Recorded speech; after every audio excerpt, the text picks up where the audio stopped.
Hey everybody, happy Memorial Day weekend. Today we're going to do some planting in the pots. Look at all the beautiful cherry blossoms that are starting to open on the property. I think they're crab cherries actually. Not really something you'd want to eat, but they're very pretty.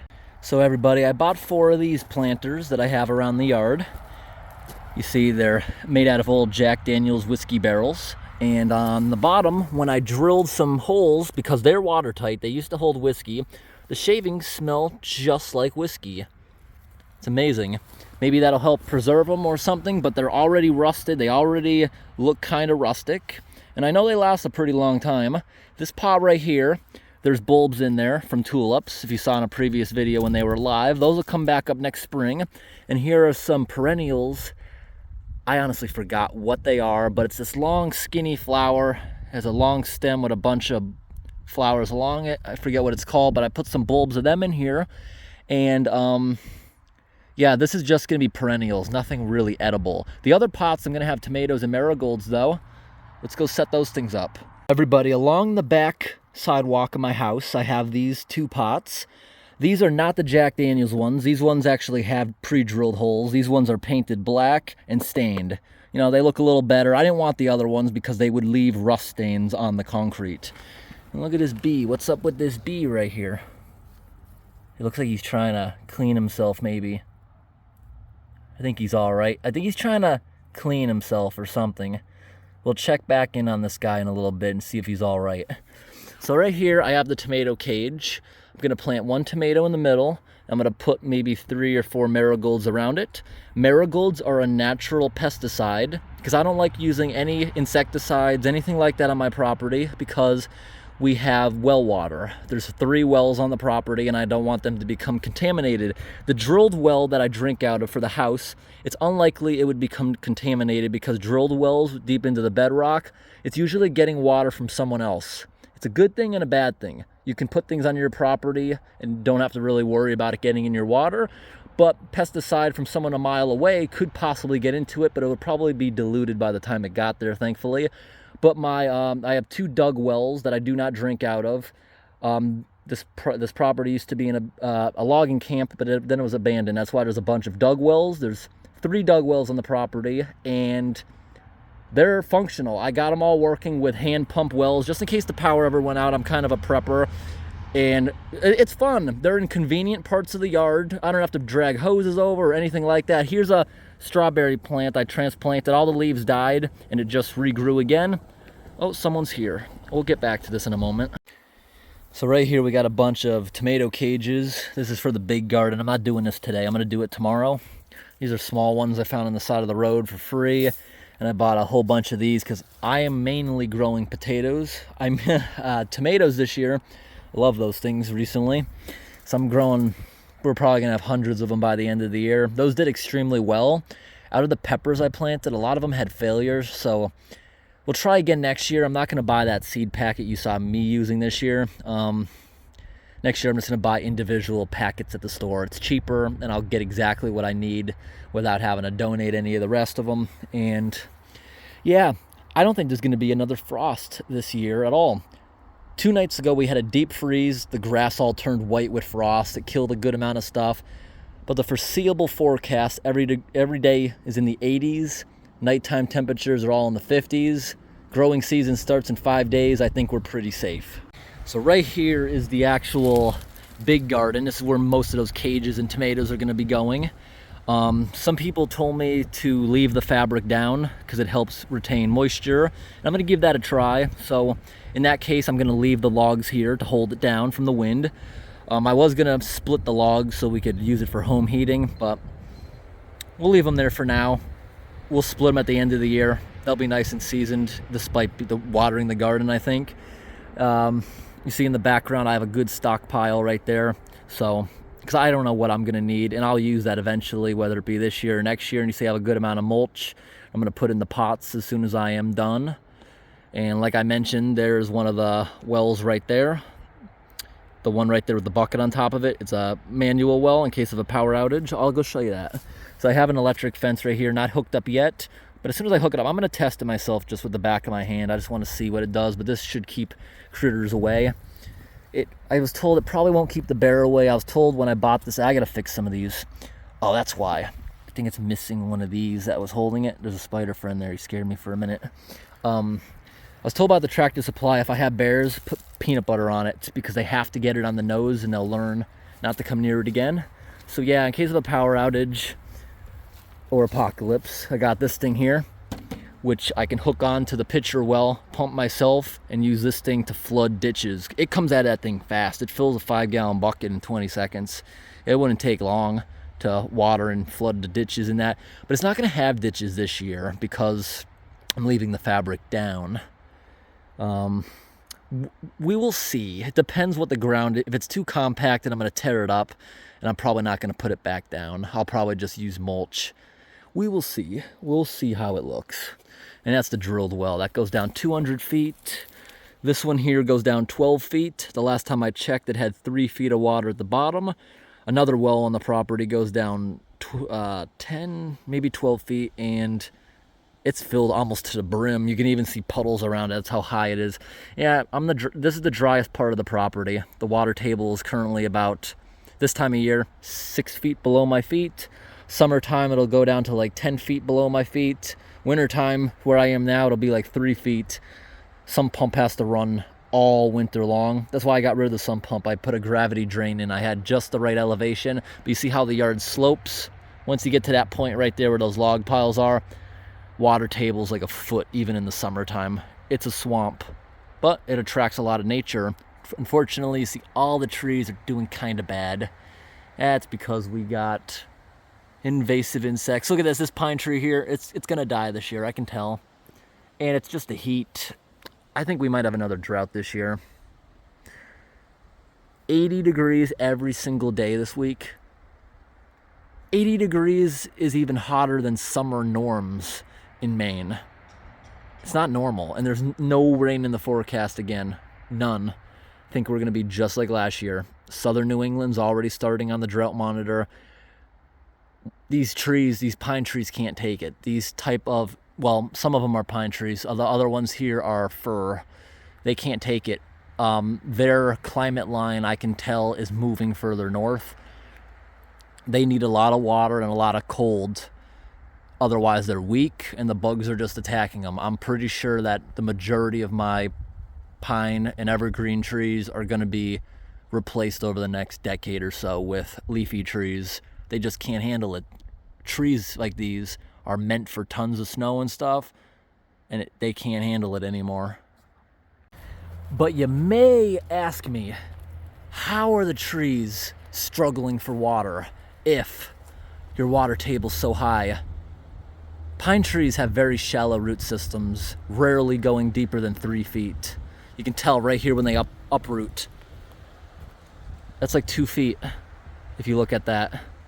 They have very shallow root systems. They can't reach even the shallowest water table, unfortunately. So right here we got a ton of marigolds that we're gonna be putting in the plants around the tomatoes. So all the tomatoes and things I grew will be inside the fenced-in area, but what's going in here are store-bought tomato plants that are already a bit bigger. Bought them about a month ago, and they're already growing little tomatoes in the house, but they got to go out in the full sun. Despite the 24-hour grow lamp, they're still growing scraggly. Yeah, I was taught by some people in the comments, they're absolutely right. Keep your grow lamp on 24 hours when you're raising little plants in the house. I love my hosta plants. They're a little weird looking because I told you we just got a frost. And I love these. I can't think of the name off the top of my head, but I don't mow these down until the end of the year. Really like them on the back steps of the house, and I'm gonna plant these and I'll show you the result as soon as I'm done. A tip with these lights, these things are color changing. They're awesome from Dollar Tree. They have a glass solar panel.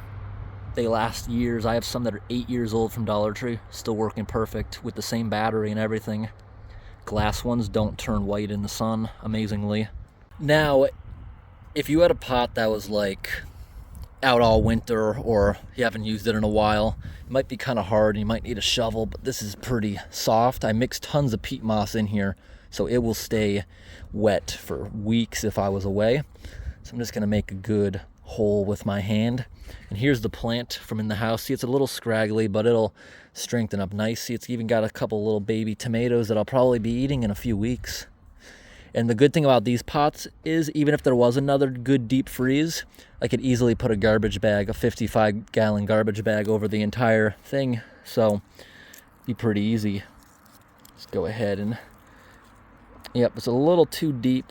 You don't want it to go up too much. But the good thing about a tomato is, not this one, it's a little bit too big, but new seedling, you'll notice a lot of hairs along it. It's okay to bury it if it's a little scraggly. The hairs can turn into roots pretty nicely. So yeah, that's how we're gonna bury it right there. Just put it in and pack it nicely around there. When you take it out of the pot, you want to let it, like, with your fingers, move it around so the roots can go outwards, because if they start growing inwards, they can actually strangle the base of the plant. Like, if you ever seen a tree with a root going around it, it's actually choking the tree, and you should cut that root if you've ever seen something like that. Also on a tomato plant, if you don't know, see these right here? These are suckers. You want to break off these little tiny pieces between, like there's a little tiny sucker there starting. We'll wait a little on that. Like right here's a sucker. It just takes nutrients from the plant. Yes, they will grow flowers, but you'll get way less tomatoes if you don't do suckering like this every now and then. All right, everybody, the first little planter's done, and it's possible I might take this cage and swap it out for one of the smaller ones just because it's in a pot. These bigger cages are for like the big beef tomatoes and stuff. This cherry tomato plant may not even get to be able to use this whole thing. Don't want to put too many marigolds because they do get big by the end of the summer. You don't want overcrowding. And this has already enough moisture retention. I'm not going to put mulch in there, but if you decide to use colored mulch from the store, if it's black, brown, or red, you want to water it before you put the mulch in, because the mulch needs a day to dry in the sun, because if you water it, you're washing away the dye, and that's why it makes your hands black or red from whatever color you might be using, because it's dye. If you handle mulch after it's got the chance to dry, it won't make your hands like that. But your hands are going to get like that when you put it in there. It's no big deal. It washes off pretty easy, or you could wear gloves if you don't like that. You need the sun to dry it, because you can easily wash it away. But I think this little planter looks pretty nice. Now we're going to replicate this exact design in the other two pots I have. There's one more pot here by the back door, and there's one by the front door. We're going to do this exact same thing. Yep. Just being a little patriotic here because it is Memorial Day, and we'll leave the flags up until they start fraying. Usually these flags by the end of the summer start fraying, so I got a pretty good amount of them here for $6 at Walmart. Got a good amount of firecrackers to have fun with the family later on the weekend. I think I'm going to go back to the fireworks store and make sure they priced these correctly. Maybe they did, because maybe the guy mistaken, because this is obviously a different product than this one here. Whatever the case may be. Also, I don't buy fireworks anymore if I know for a fact they contain any bits of plastic. These things have sheetrock in them, and they're paper. They biodegrade. Sheetrock is not the best thing to have for groundwater, but it's actually a good fertilizer for your lawn, believe it or not. I won't buy any rockets that I know have plastic, like these ones right here. They make ones with plastic sticks and plastic parts. These ones are made out of paper and wood, so wherever it lands, it can biodegrade. And right now we're not in a drought, so we're not worried about any type of fires. And these right here, I'm so glad to be out of Massachusetts. You know, Massachusetts is the only state in America that doesn't allow fireworks. Even the cops there think it's stupid, and they don't enforce it. It's so funny. One time a cop literally a couple years ago told us in Mass, if there's an adult present, we look the other way. If there's kids, we just take it away. In Massachusetts, the maximum fine, I think, is $25. Yeah, right. That's going to stop anyone. Yeah, it's not. Because see what fireworks already cost. But most fireworks stores, I bought all these things here. It was buy one, get two free. But you see how I only have 2 packs of these? The store clerk let me buy one and then $40 worth of other things. You know, because it doesn't have to be the same thing, he said. He said you buy a $100 box of fireworks, you get $100 worth of fireworks for free. It doesn't have to be the same thing, which was really cool.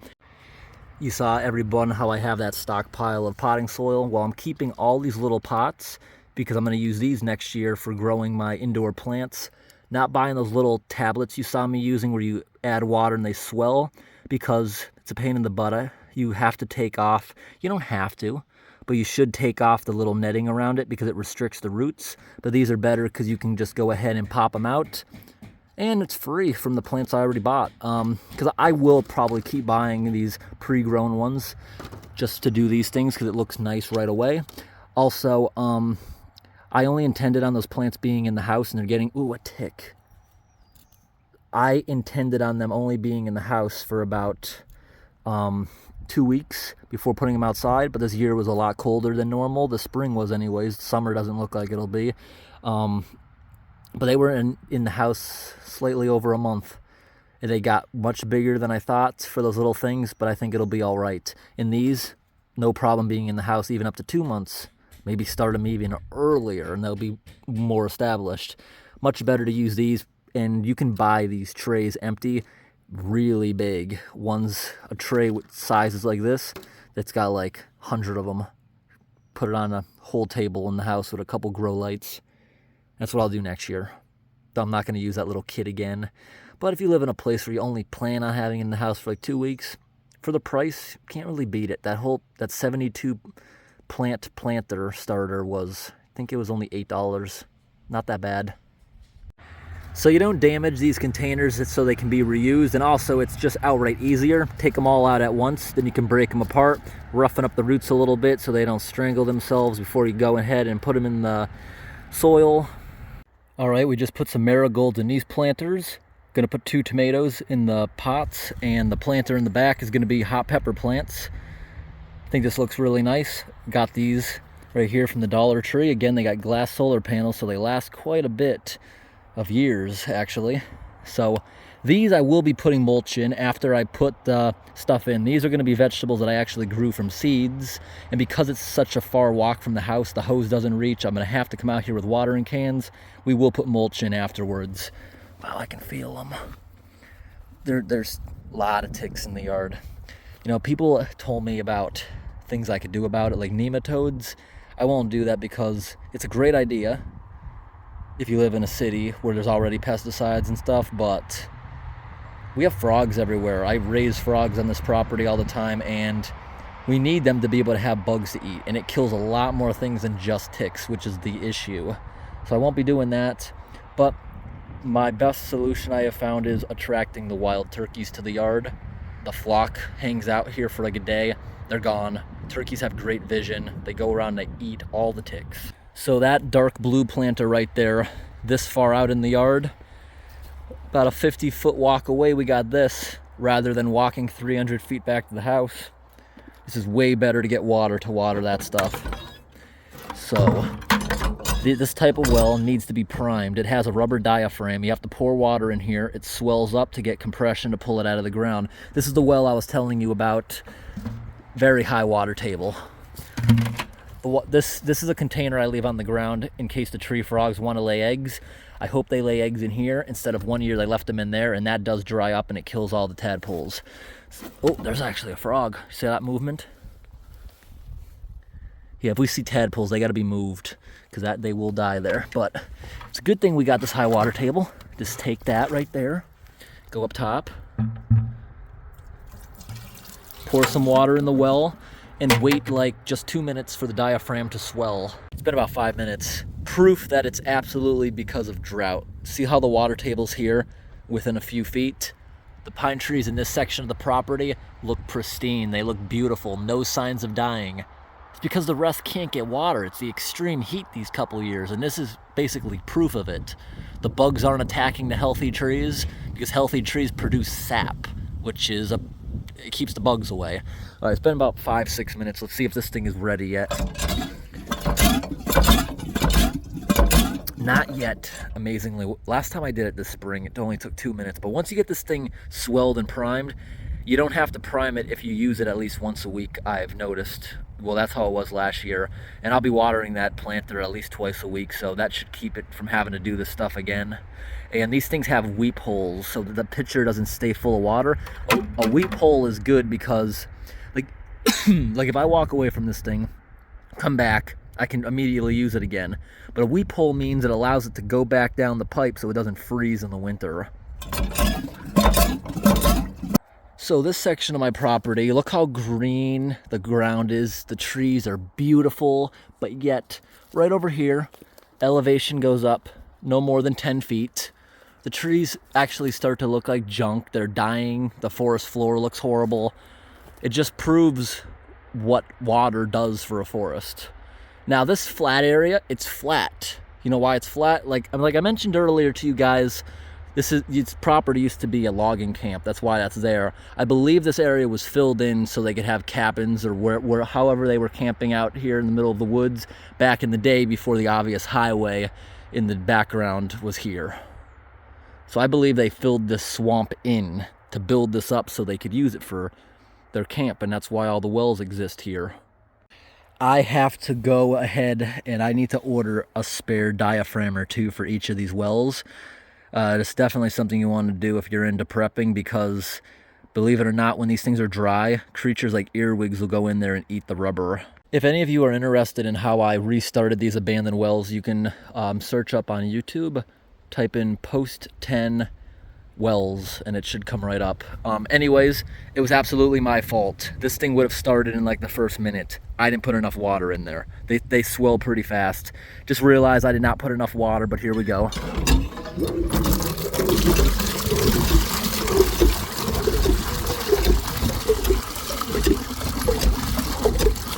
And the water is crystal clear. It's just the dirty bottom of the bucket you're seeing. See? Both of these wells I have on the property will fill a 5-gallon bucket in under 20 seconds, which is awesome. And also a lot of the particles, that's from the water I primed it with. So I like this design much better than the red pitcher well, because the red pitcher well, you can't pump as fast, or it spills because it's coming out of a little trough instead of an actual pipe. If you saw my last video yesterday, these are my potatoes, and it's too sandy. Look at that. The ditches don't even work, so I'm gonna have to start using a watering can here.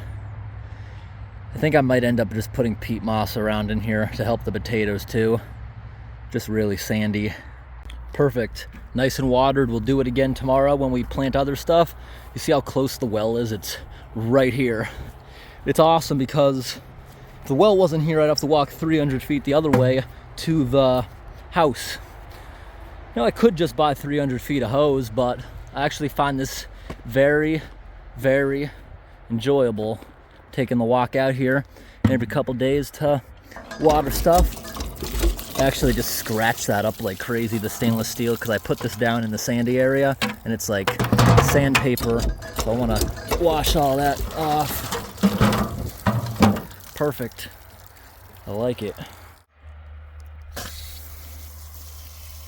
When it's really sunny out, it's important not to water the leaves of your vegetable plants, because with full sun, it'll actually evaporate and take more water than it originally had and hurt the plant. It's best to water at night, but if you forget and you must water in the day, like I'm doing right now, just make sure you don't water the leaves of the plant. You see how the plant's wilting a little bit now? It should bounce back. Give it a night or two, it should have no problem. They always wilt a little bit, or because the dry pot started taking some of the moisture since I'm watering it now about an hour after planting it. But thankfully it just suddenly got cloudy since I was filming in the last minute. Right here's a hanging strawberry plant I bought, and got already a strawberry I can eat right now. Look at this guy. Gonna eat that right on now. And I'm gonna put this in the ground because its pot's just so small, and in the ground these things have runners. It'll spread and you'll have more and more. It'll triple its size every single year. Happy Memorial Day, everyone. Thanks for watching. Have a great weekend.